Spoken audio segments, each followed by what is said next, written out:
നമസ്കാരം. കേൾക്കുന്ന വാർത്തകളൊക്കെ ഭീതിതമാണ്.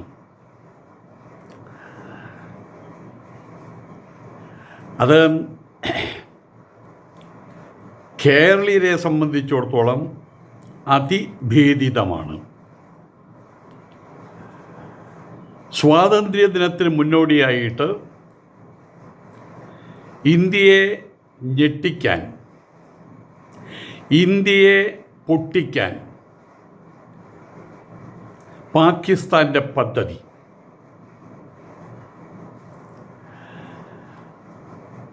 ഇന്ത്യയിൽ വിവിധ ഭാഗങ്ങളിലായിട്ട് സ്ഫോടന പരമ്പര നടത്താൻ ഉള്ള പദ്ധതി.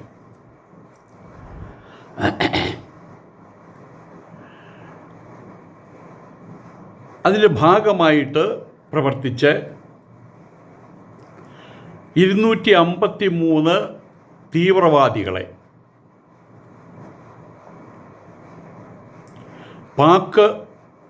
പാകിസ്ഥാൻ ചാരസംഘടന ISIയുടെ നേരിട്ടുള്ള പിന്തുണയോടെ പ്രവർത്തിക്കുന്ന,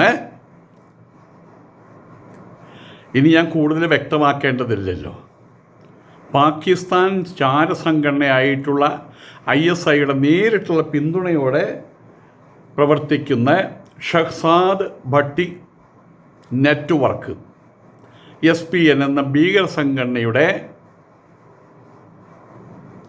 പടയാളികൾ, അവരെയാണ് 253 ആളുകളെ അറസ്റ്റ് ചെയ്തിട്ടുള്ളത്. കേരളത്തിൽ നിന്നുമുണ്ട് ആ കൂട്ടത്തിൽ ആളുകൾ. കേരളത്തിൽ എവിടെയാണ് ആ കൂട്ടത്തിലുള്ള ആളുകളുള്ളത്? പാക് ചാരസംഘടനയുടെ പ്രവർത്തകർ കേരളത്തിൽ എവിടെയാണുള്ളത്? എവിടെയുമുണ്ട്.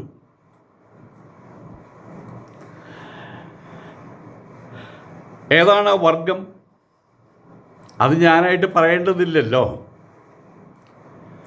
ഏതായാലും ഈ സംഭവത്തിൽ 253 ഇസ്ലാം തീവ്രവാദികളെ, ഇസ്ലാം ഭീകരരെ അറസ്റ്റ് ചെയ്ത കൂട്ടത്തിൽ കേരളത്തിൽ നിന്നുണ്ട് അതിൽപ്പെട്ട ആളുകൾ. ആഗസ്റ്റ് 15-ാം തീയതി സ്വാതന്ത്ര്യദിനത്തിന് മുന്നോടിയായിട്ട് അതിനെ കലക്കുക, അതിനു വേണ്ടിയിട്ട് ആ വഴിക്ക് ഇന്ത്യയെ ഞെട്ടിക്കുക, അതിനു വേണ്ടിയിട്ടുള്ള പാക് പദ്ധതിയാണ് ഇട്ടത്. എന്നാൽ പണ്ടത്തെ ഇന്ത്യയല്ല ഇപ്പോഴത്തെ ഇന്ത്യ, പണ്ടത്തെ നേതാക്കന്മാരല്ല ഇപ്പോഴത്തെ നേതാക്കന്മാർ.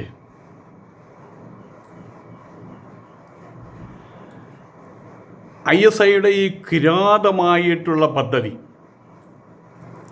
കിരാതമായിട്ടുള്ള ഈ സ്ഫോടന ശൃംഖലയെ കട്ടപ്പുഴക്കി കളഞ്ഞു. ഇന്ത്യയുടെ 14 സംസ്ഥാനങ്ങളിൽ ഒറ്റയടിക്ക് നടത്തിയ, അർദ്ധരാത്രിക്ക് നടത്തിയ വേട്ട. 253 പേര് കസ്റ്റഡിയിലായിട്ടുണ്ട്. ഇന്ത്യയുടെ സ്വാതന്ത്ര്യം ആഗസ്റ്റ് 15 ഇതിന് മുൻപില്ലാത്ത വിധത്തിൽ, മനസ്സിനെ ഹരിക്കുന്ന വിധത്തിൽ നടന്നു കഴിഞ്ഞു. അതിൽ മുസ്ലിം ഭീകരന്മാർക്ക് ഇഷ്ടപ്പെടാത്ത വന്ദേ മാതരം അത് ചൊല്ലിക്കഴിഞ്ഞു. അത് ചൊല്ലുമെന്ന് നേരത്തെ പ്രഖ്യാപിച്ചതാണ്. ആയതുകൊണ്ട് തന്നെ ആ പദ്ധതിയെ മൊത്തം ചിന്നിച്ചിതറിക്കാൻ വേണ്ടിയിട്ട്, ആഗസ്റ്റ് 15 ഇവിടെ നടക്കാതിരിക്കാൻ വേണ്ടിയിട്ട്, ആ വഴിക്ക് ഇന്ത്യയെ ശരിയായിട്ടൊന്ന് വിറപ്പിക്കാൻ വേണ്ടിയിട്ടാണ് ഈ ഗൂഢാലോചന നടന്നത്. ആഗസ്റ്റ് 15 ചോരക്കളമാക്കാൻ പാകിസ്ഥാൻ ഒരുങ്ങി, അതിഭീകരമായിട്ടുള്ള ഗൂഢാലോചന നടത്തി. പക്ഷേ ഇത് ഭരണകർത്താക്കളുടെ മികവെന്ന് പോലും പറയാൻ പറ്റില്ല, ഭാഗ്യമെന്നേ പറയാൻ പറ്റുള്ളൂ. ഇന്ത്യൻ ജനതയുടെ ഭാഗ്യമെന്നേ പറയാൻ പറ്റുള്ളൂ. അതോടൊപ്പം തന്നെ ഭരണകർത്താക്കളുടെ സൂക്ഷ്മതയും. ഈ ഗൂഢാലോചനയെ അവരതിൻ്റെ ഓപ്പറേഷൻ നിർവഹിക്കുന്നതിന് മുൻപ് വെറും മിനിറ്റുകൾക്ക് മുമ്പ് അത് ഇന്ത്യ തകർത്ത് കളഞ്ഞു. പാക് ചാരസംഘടനയാണ് ISI. അതിൻ്റെ നേരിട്ടുള്ള പിന്തുണയോടുകൂടി പ്രവർത്തിക്കുന്ന ഒന്നാണ് ഷഹ്സാദ് ഭട്ടി നെറ്റ്വർക്ക്. അതിന് SB എന്നാ പറയുക, ഷഹ്സാദ് ഭട്ടി നെറ്റ്വർക്ക്. ആ ഭീകര സംഘടനയുടെ ഒരു സിൻഡിക്കേറ്റിനെയാണ് കേന്ദ്ര ആഭ്യന്തര മന്ത്രാലയത്തിൻ്റെ നേതൃത്വത്തിൽ ഇന്ത്യൻ സുരക്ഷാ ഏജൻസികൾ എല്ലാവരും കൂട്ടിച്ചേർന്നുകൊണ്ട് പൂർണ്ണമായിട്ട് കടമുഴക്കി കളഞ്ഞത്. ഇത് വെറുമൊരു അറസ്റ്റായിട്ട് കണക്ക് കൂട്ടാൻ കഴിയില്ല. ഇന്ത്യയുടെ സീറോ ടോളറൻസ് നയത്തിൻ്റെ ഉജ്ജ്വല പ്രകരണമാണ് നടന്നത്. അക്കാര്യം വെളിപ്പെടുത്തിയത് നമ്മുടെ ആഭ്യന്തരമന്ത്രി അമിത്ഷാ. ഓപ്പറേഷൻ ഓഗസ്റ്റ് 12 രാജ്യം ഉറങ്ങാതിരിക്കുകയാണ്. സ്വാതന്ത്ര്യ ദിനത്തിൽ അട്ടിമറി ആക്രമണം ലക്ഷ്യമിട്ട് ഭീകരർ നീക്കം നടത്തുന്നു എന്ന രഹസ്യാന്വേഷണ വിവരത്തിൻ്റെ അടിസ്ഥാനത്തിൽ ആഗസ്റ്റ് 12 രാജ്യവ്യാപകമായിട്ട് ഇൻ്റലിജൻസ് പങ്കുവച്ച് സംസ്ഥാന പോലീസുമായി ചേർന്നിട്ടായിരുന്നു സംയുക്ത ഓപ്പറേഷൻ. 14 സംസ്ഥാനങ്ങളിൽ നിന്നായിട്ടാണ് 253 പേരെ ഒറ്റ രാത്രി കൊണ്ട് കസ്റ്റഡിയിലെടുത്തത്. ഉത്തർപ്രദേശിൽ നിന്ന് 62 പേര്. എല്ലാവരും പാക് ചാരസംഘടനയായിട്ടുള്ള ISIയുടെ നേരിട്ടുള്ള പിന്തുണയോടെ പ്രവർത്തിക്കുന്ന ഷഹ്സാദ് ഭട്ടി നെറ്റ്വർക്കിൻ്റെ ആളുകളാണ്. ഉത്തർപ്രദേശിൽ നിന്ന് 62 പേര്, ഹരിയാനയിൽ നിന്ന് 52 പേര്, ഡൽഹിയിൽ നിന്ന് 51 പേര്, പഞ്ചാബിൽ നിന്ന് 44 പേര്, രാജസ്ഥാനിൽ നിന്ന് 15 പേര്, മഹാരാഷ്ട്രയിൽ നിന്ന് 8 പേര്, പിന്നെ ഉത്തരാഖണ്ഡ്, കർണാടകം, ഗുജറാത്ത്, ബീഹാർ, കാശ്മീർ, ഒപ്പം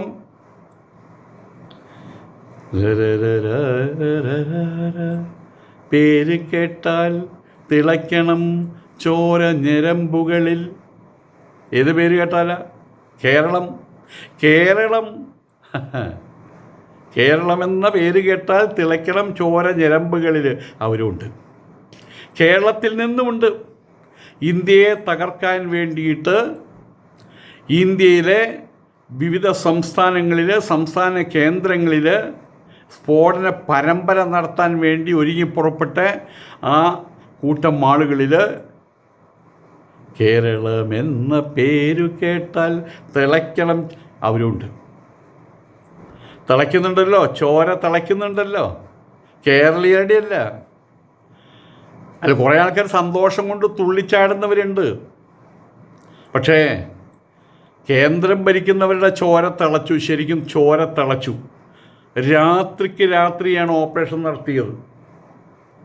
283 പേര് പിടിച്ചവരുടെ കണക്ക് സ്വാഭാവികമായിട്ട് അതിലപ്പുറം ഉണ്ടാവുമെന്ന് ഉറപ്പാണല്ലോ. ഏതായാലും ഡൽഹിയിലും കർണാടകയിലും പുതിയ FIRകൾ രജിസ്റ്റർ ചെയ്ത് വെച്ച് കഴിഞ്ഞിട്ടുണ്ട്, ഈ സ്ഥലങ്ങളിൽ മുഴുവൻ. ഇതോടെ ഈ ശൃംഖലയ്ക്ക് എതിരെ ആകെ 80-ലധികം FIRകൾ, 200-ലധികം അറസ്റ്റുകളും രേഖപ്പെടുത്തി കഴിഞ്ഞു. എന്താണ് ഇവരുടെ ലക്ഷ്യമെന്നറിയണ്ടേ? സോഷ്യൽ മീഡിയ വഴി റിക്രൂട്ട്മെൻറ്റ് നടത്തുക. നമ്മുടെ ഇടുക്കിയിലേക്കും റിക്രൂട്ട്മെൻറ്റ് നടത്തിയതാണല്ലോ. അതുപോലെ സോഷ്യൽ മീഡിയ വഴി റിക്രൂട്ട്മെൻറ്റ് നടത്തുക. സൈന്യത്തിന്, ISIക്ക് വേണ്ടിയിട്ട് ഇന്ത്യയിൽ അവരുടെ ഒരു സിൻഡിക്കേറ്റ് ഉണ്ടാക്കാൻ, അവരുടെ ഒരു കൊച്ചു സൈന്യം ഉണ്ടാക്കാൻ, ഒരു പാരലൽ സൈന്യം, അതിനുള്ള റിക്രൂട്ട്മെൻറ്റ് നടത്തുക. പാകിസ്ഥാനിലിരുന്ന് ഭീകരനായിട്ടുള്ള ഷഹ്സാദ് ഭട്ടി ഇൻസ്റ്റഗ്രാം, ഫേസ്ബുക്ക് വഴി ഇന്ത്യൻ യുവാക്കളെ പലതും പറഞ്ഞ് പ്രലോഭിപ്പിച്ച് വലയിലാക്കിയിട്ടുണ്ട്. അവരെയാണ് അവിടെ നിന്ന് ആയുധം എത്തിക്കാനും അവരെയാണ് ഏതേതെല്ലാം സ്ഥലത്ത് എപ്പോഴെല്ലാം സൗകര്യമായിട്ട് ഈ സ്ഫോടനം നടത്താൻ അതിനേക്കും അവരെയാണ് നിയോഗിച്ചത്. പോലീസ് സ്റ്റേഷൻ പോലും ലക്ഷ്യം വെച്ചിട്ടുണ്ടായിരുന്നു. യൂട്യൂബർ റോജർ സന്ധുവിൻ്റെ വീടിന് നേരെ ജലന്ധറിൽ നടന്ന ഗ്രാനേഡ് ആക്രമണം ഇതിൻ്റെ ഭാഗമായിട്ടാണ്. ഹരിയാനയിലെ സിർസയിലെ വനിതാ പോലീസ് സ്റ്റേഷൻ സ്ഫോടനം ഇതിൻ്റെ ഭാഗമായിട്ടാണ്. അംബാലയിലെ ബൽദേവ് നഗർ പോലീസ് സ്റ്റേഷനിൽ കാർ ബോംബ് സ്ഫോടനവും ഇവർ തന്നെയാണ് നടത്തിയത്. ഇതെല്ലാം ഈ ISI ചാരസംഘടന ഇവിടെ തീർത്തുവെച്ച ശൃംഖലയുടെ പ്രവർത്തനമായിരുന്നു. അതിനുള്ള തെളിവുകളെല്ലാം കിട്ടിക്കഴിഞ്ഞിട്ടുണ്ട്. ചാരവൃത്തിക്ക് CCTV, രാജ്യത്തെ പോലീസ് സ്റ്റേഷനുകൾ, പ്രതിരോധ സ്ഥാപനങ്ങൾ, പ്രമുഖ ആരാധനാലയങ്ങൾ ഇവ നിരീക്ഷിക്കാൻ പ്രാദേശിക ക്രിമിനലുകൾക്ക് പണം നൽകി CCTV ക്യാമറകൾ വരെ ഇവർ സ്ഥാപിച്ചു. ഇതാണ് ഇവരുടെ ചാരപ്രവർത്തനത്തിൻ്റെ ഏറ്റവും ഞെട്ടിക്കുന്ന തെളിവ്. എവിടെയെങ്കിലും കൊണ്ട് ഒരു ബോംബ് കൊണ്ട് വയ്ക്കൽ മാത്രമല്ല, ഇന്ത്യക്കകത്ത് കയറി ഇന്ത്യയുടെ നെറ്റ്വർക്കിനെ പോലും സ്വാധീനിക്കാൻ ശ്രമിച്ചു എന്നുള്ളതാണ്. പാകിസ്ഥാൻ മുദ്രയുള്ള ആയുധങ്ങളാണ് കണ്ടെടുത്തിട്ടുള്ളത്. ഇവരിൽ നിന്ന് പിടിച്ച IEDകൾ, പാകിസ്ഥാൻ ഓർഡിനൻസ് ഫാക്ടറിയുടെ മുദ്രയുള്ള ഗ്രാനേഡുകൾ, പിസ്റ്റളുകൾ, വെടിയുണ്ടകൾ, അതുപോലെ ചാര ക്യാമറകൾ, ഇതൊക്കെയാണ് ഇവിടുന്ന് പിടിച്ചെടുത്തിട്ടുള്ളത്. ഇതെല്ലാം തന്നെ പാകിസ്ഥാൻ മുദ്രയുള്ള സാമഗ്രികളാണ്. ഇത് അതിർത്തി കടന്നിട്ടുള്ള ഭീകരത അതിനുള്ള തെളിവാണ്. പഹൽഗാമിലെല്ലാം സംഭവിച്ചത് അതാണല്ലോ. UAPA, ഭാരതീയ ന്യായ സംഹിത, ആംസ് ആക്ട്, NDPS ആക്ട്, സ്ഫോടക വസ്തു നിയമം എന്നിവ പ്രകാരമാണ് ഇപ്പോൾ കേസെടുത്തിട്ടുള്ളത്. സ്വാതന്ത്ര്യ ദിനാഘോഷങ്ങളെ തകർക്കാൻ ശ്രമിച്ച പാക് ഭീകരതയുടെ നട്ടെല്ല് ഇന്ത്യ ഒടിച്ചിരിക്കുന്നു എന്ന് വേണം പറയാൻ. ഏതായാലും സുരക്ഷാ സേന രാജ്യത്ത് അതീവ ജാഗ്രതയിൽ തുടരുകയാണ്. നമുക്കിതിന് മനസ്സിലാക്കാനുള്ളത് എന്താണ്? നമ്മുടെ ഭാരതത്തിൽ, നമ്മുടെ കേരളത്തിൽ ഇപ്പോൾ തോന്നുന്നത് പാകിസ്ഥാനിൽ ഉള്ളതിനേക്കാൾ കൂടുതൽ തീവ്രവാദികൾ കേരളത്തിൽ, മുസ്ലിം തീവ്രവാദികൾ കേരളത്തിലുണ്ടോ എന്ന് സംശയിക്കേണ്ടിയിരിക്കുന്നു. കാലത്ത് നമ്മുടെ TV ഓപ്പൺ ചെയ്ത് കഴിഞ്ഞാൽ, സോഷ്യൽ മീഡിയ ഓപ്പൺ ചെയ്ത് കഴിഞ്ഞാൽ അതിൽ കാണുന്നത് എന്താണ്?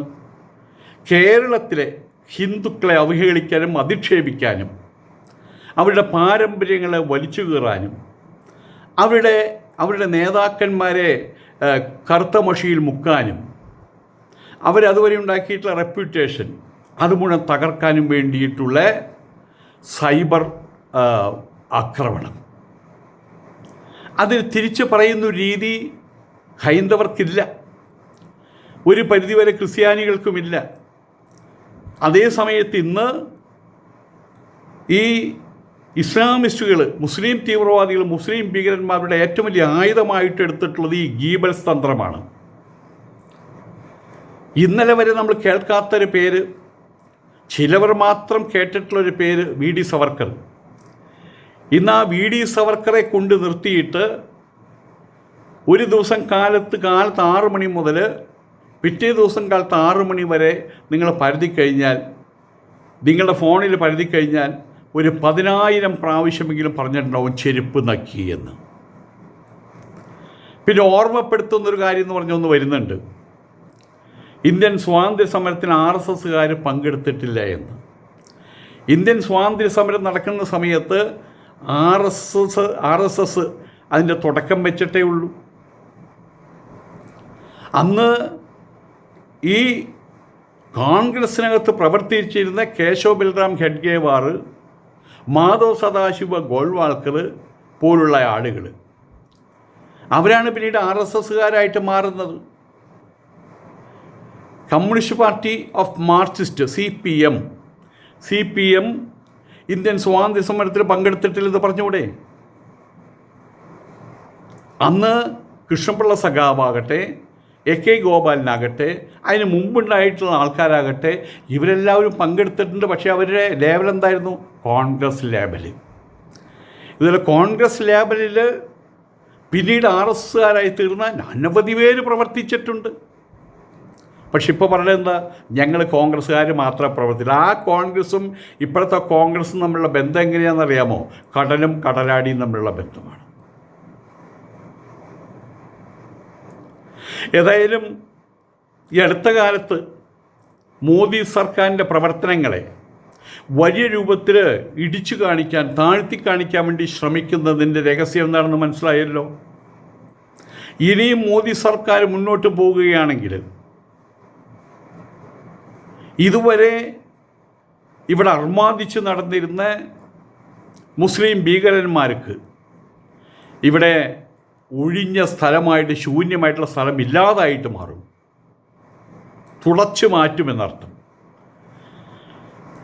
ആയതുകൊണ്ട് തന്നെ അവരോടൊപ്പം ചേർന്നുകൊണ്ട് പല ഹൈന്ദവരും രാഷ്ട്രീയത്തിൻ്റെ പേരിൽ മോദി സർക്കാരിനെതിരെ കുരിശുദ്ധം പ്രഖ്യാപിച്ച ആളുകൾ, ജൻസികളൊക്കെ അതിൽ പെട്ടതാണ്.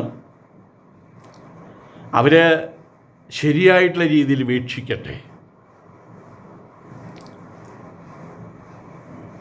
2014 മുൻപ് നമുക്കറിയാം, ഇവിടെ ഒരു സ്ഫോടനം, വെടിവെപ്പ്, രാഷ്ട്രീയ കൊലപാതകങ്ങളൊക്കെ നിത്യസംഭവങ്ങളായിരുന്നു. അത് കുറഞ്ഞു വരികയാണ്. അതിൻ്റെ അർത്ഥം എന്താണ്? അത് നടത്തിയിരുന്ന ഭീകരന്മാർ കുറഞ്ഞു വരികയാണെന്നർത്ഥം. അതാണ് പറഞ്ഞത്. ഇന്ത്യയിൽ ഈ നിലയ്ക്ക് പോവുകയാണെങ്കിൽ അവർക്ക് ശൂന്യ സ്ഥലമില്ലാതായിട്ട് മാറും. കഴിഞ്ഞ ഒരു മാസമായിട്ട് പാർലമെൻറ്റിൽ മുഴങ്ങി കേട്ട ശബ്ദമുണ്ട്, എവിടെ അമിത്ഷാ, എവിടെ അമിത്ഷാ, എവിടെ നരേന്ദ്രമോദി. അപ്പോൾ മനസ്സിലായല്ലോ, അവർ വീട്ടിലിരിക്കുകയായിരുന്നില്ല. അവർക്ക് പനിയും തലവേദനയും ചുമയും വയറിളക്കവും വന്നിട്ട് ബെഡ് റെസ്റ്റ് എടുക്കുകയായിരുന്നില്ലെന്ന് മനസ്സിലായല്ലോ. പാർലമെൻറ്റിനകത്ത് ചോദ്യങ്ങളും ഉത്തരങ്ങളുമായിട്ട് അവിടെ നിൽക്കാം, പക്ഷേ പ്രവർത്തിക്കേണ്ടത് പലപ്പോഴും പുറത്താണ്. പാർലമെൻറ്റിൽ നയം രൂപീകരിക്കാനേ കഴിയുള്ളൂ. ആയതുകൊണ്ട് തന്നെ അമിത്ഷാ ഈ ഇപ്പോഴത്തെ ഓപ്പറേഷൻ്റെ മുൻപിൽ അദ്ദേഹമാണ് നിന്നിരുന്നത്. നായകൻ പിന്നിലല്ല നിൽക്കേണ്ടത്, മുമ്പിലാണ് നിൽക്കേണ്ടത്. പണ്ടത്തെ രാജാക്കന്മാർ അങ്ങനെയായിരുന്നു. ഏതായാലും അമിത്ഷാ പാർലമെൻറ്റിൽ വരുന്നില്ലെന്ന് പറഞ്ഞ് ലഹള ഉണ്ടാക്കിയ ആൾക്കാരുണ്ടല്ലോ, അവരെയൊക്കെ പൊക്കിക്കൊണ്ടുവന്ന് നല്ല രീതിയിൽ ചോദ്യം ചെയ്ത് കഴിഞ്ഞാൽ അവരാരാണെന്ന് മനസ്സിലാകും. ഈ സംഭവത്തിൽ 253 പേരെ പൊക്കിയതിൽ കേരളീയരുമുണ്ട് എന്നുള്ളത് കൊണ്ട് അവരുടെ എണ്ണം എത്ര നോക്കണ്ട. അവരുടെ എണ്ണം 5 ആണോ 10 ആണോ 20 ആണോ എന്നുള്ളതല്ല പ്രാധാന്യം. കേരളത്തിലും ആ കൂട്ടരുണ്ട് എന്നുള്ളതാണ് പ്രാധാന്യം. വീടിനകത്ത് ഒരു കാളസർപ്പം കയറിപ്പോയി, വിഷസർപ്പം കയറിപ്പോയി. ഉടനെ ലഹളയായ കാര്യങ്ങളാണ്. വീട്ടിലെല്ലാ വാതിലുകളും അടച്ചു. ഫോറസ്റ്റിൻ്റെ ആളുകളെ വിവരം അറിയിച്ചു. പാമ്പ് പിടിക്കുന്ന ആൾക്കാർ വന്നു. പാമ്പിനെ കാണാനില്ല. പക്ഷെ പാമ്പ് പുറത്തു പോയിട്ടില്ല. ഇവിടെയുള്ള നമ്മൾ കുന്തം പോയാൽ കുടത്തിലും തപ്പണമെന്ന് പറഞ്ഞ പോലെ എല്ലായിടത്തും തപ്പി നോക്കി, സകലയിടത്തും തപ്പി നോക്കി. പാമ്പിനെ കാണാൻ പറ്റിയിട്ടില്ല. പാമ്പ് പുറത്തു പോയില്ല. കാരണം വാതിലുകളെല്ലാം അതുപോലെ കാറ്റ് കിടക്കാത്ത വിധത്തിൽ അടച്ചിട്ടുണ്ട്. എന്തായിരിക്കും ആ വീട്ടുകാരുടെ സ്ഥിതി? ആ അവസ്ഥയിലാണ് ഇപ്പോൾ കേരളീയരിയ്ക്കുന്നത്.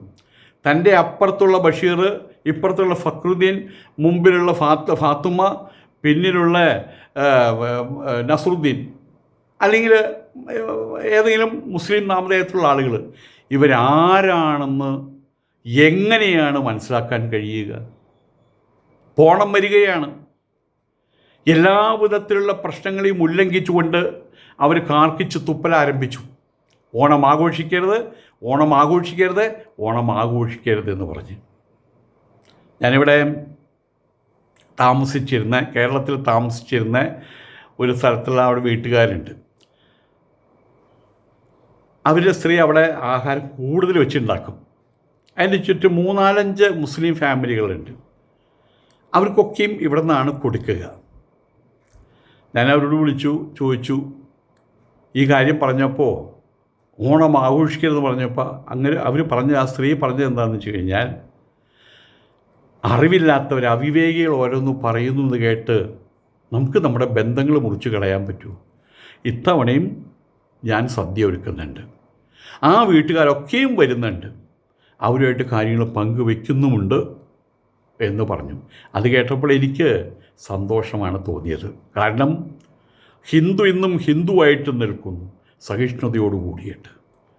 മുസ്ലിങ്ങളിൽ വലിയൊരു വിഭാഗം ഇന്ന് ഹിന്ദു വിരോധികളായിട്ട് നിൽക്കുന്നു.